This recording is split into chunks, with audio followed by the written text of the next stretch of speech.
Welcome to zero life style. Welcome to other blog. अस्सलाम वालेकुम जी। मैं बिल्कुल ठीक ठाक खैरियत से, उम्मीद है कि आप सभी बिल्कुल ठीक ठाक खैरियत से होंगे। चलिए जी, शुरू करते अपना आज का ब्लॉग। तो आज का ब्लॉग मैं पैकिंग से स्टार्ट करें क्योंकि जी अब तो खैर से ईद भी हो गई और जी वेकेशन भी है, तो मायके का चक्कर तो लाजमी है क्योंकि जी हम पूरा साल इसी वेट में होते हैं कि कब बच्चों के वेकेशन हो और मायके चक्कर लग जाए।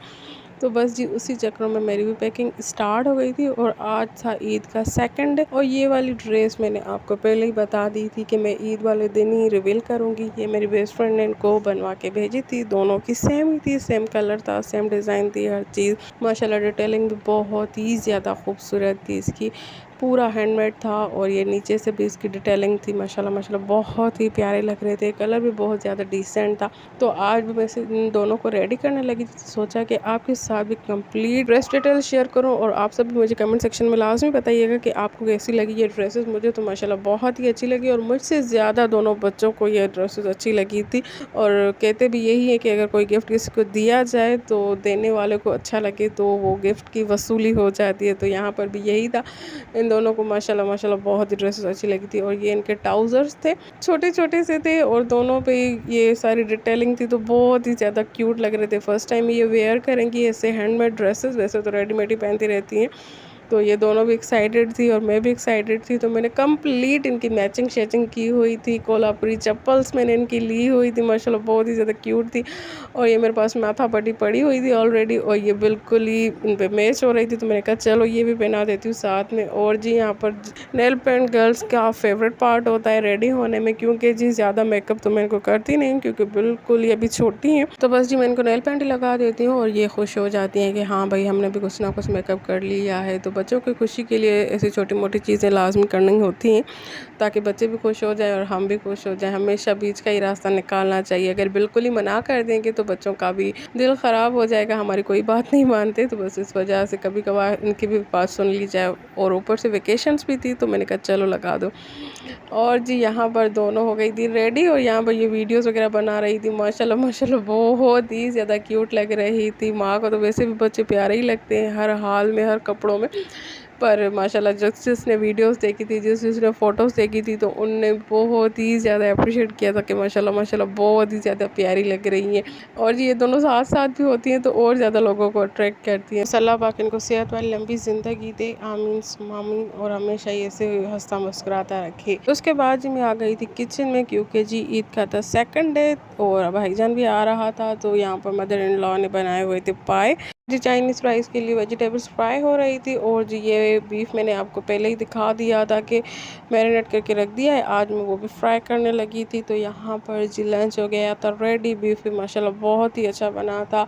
यहाँ पर जी पाए भी रेडी थे और मोहम्मद भी आ गया था और लंच वगैरह भी मैंने लगा दिया था। और जी यहाँ पर हो गई थी मेरी कंप्लीट पैकिंग वगैरह और बस सब ने लंच वगैरह किया। उसके बाद जी हम निकल आए थे, हमारा सफ़र स्टार्ट हो गया था। और सफ़र स्टार्ट होते ही इस मैडम का मूड ऑफ हो गया था क्योंकि जी दोनों मैडम्स को आगे ही बैठना होता है और जब आगे साथ में बिठा दो तो पंगे इनके स्टार्ट हो जाते हैं और ड्राइव करना बहुत ही ज़्यादा मुश्किल कर देते हैं भाईजान के लिए।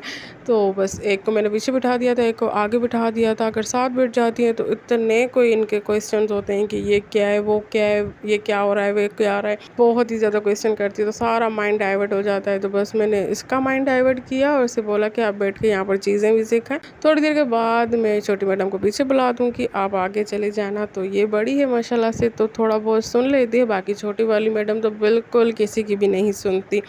तो यहाँ पर बस मैंने इसे बेला फुसला के बिठा दिया था ताकि थोड़ा टाइम ऐसे ही रिलैक्सली गुजर जाए और आगे चल के फिर मैं इनको दोनों को एक्सचेंज कर दूँगी। और जी गर्मी बहुत ही ज़्यादा हो गई है आजकल, हब्स वाला मौसम हो गया है, बारिश नेक्स्ट वीक से स्टार्ट हो जाएंगी, बट बारिशें भी अल्लाह पाक रहम और करम वाली बरसाए क्योंकि बहुत ही ज़्यादा नुकसान होते हैं आजकल, बारिशों से भी बहुत ज़्यादा डर लगने लगता है। और जी आप सब सुनाएं कैसे हाल चाल है आपके, क्या हो रहा है ज़िंदगानियों में, कैसी जा रही है आपकी लाइफ, और जी आपके वेकेशंस के क्या सीन है, आप मैके पहुंच गई हैं या अभी जाना बाकी है, क्योंकि जी जून तो खैर से चला ही गया, ईद हो गई, उसके बाद अभी बच गया है लास्ट मंथ जुलाई का। तो बस जो रह गए हैं अभी थोड़े बहुत लोग वो भी इसी मंथ में जाके घूम फिर के आ जाएंगे क्योंकि जी सारा साल माओं को और बच्चों को बस इसी मंथ का वेट होता है कि जून जुलाई आए और हम ननिहाल घूम के आ जाएं। हमने तो अपना ये फेस एंजॉय नहीं किया था, क्योंकि जी हमारा ननियाल बहुत ही ज़्यादा करीब होता था और हम सारा दिन ही अपनी नानी माँ के पास ही बैठे रहते थे। रात में ही सोने चले जाते थे खैर, अदरवाइज़ सारा दिन अपनी नानी माँ के पास होते थे। और मेरे बच्चों को बस यही होता है कि जून जुलाई कब आएगी, विंटर वेकेशन कब आएगी, हम मम्मी पापा के पास कब जाएंगे। और जैसे ही वेकेशन स्टार्ट हुई थी तो इन दोनों ने मेरा सर खाना स्टार्ट कर दिया था कि कब चलेंगे कब चलेंगे कब चलेंगे। तो बस यही था वेट के ईद हो जाए खैर से, उसके बाद ही जाएंगे, क्योंकि जी ईद तो अपने घर में ही अच्छी लगती है। तो बस मैंने भी कहा कि ईद के बाद ही जाना होगा।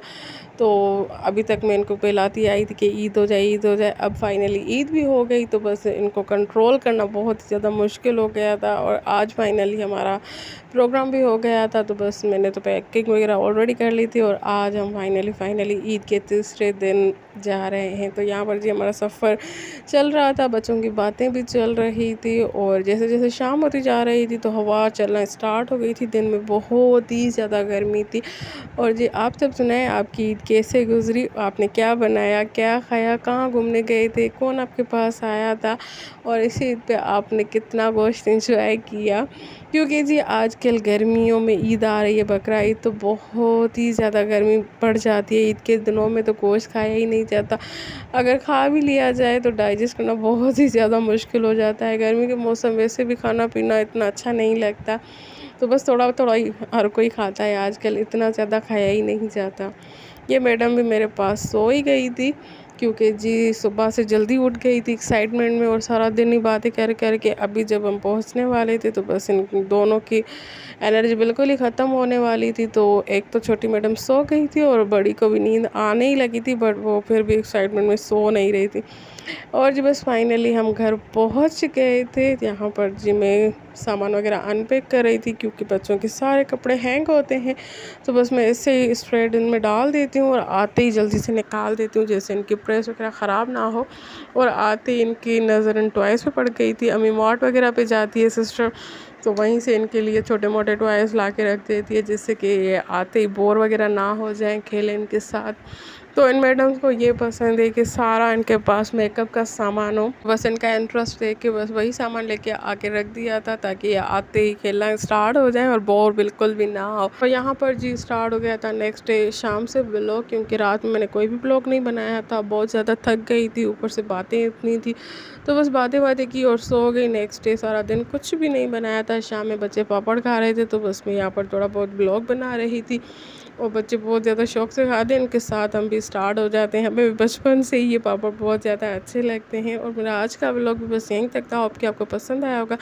अगर पसंद आया हो तो प्लीज़ लाइक कर दीजिए, चैनल को सब्सक्राइब कर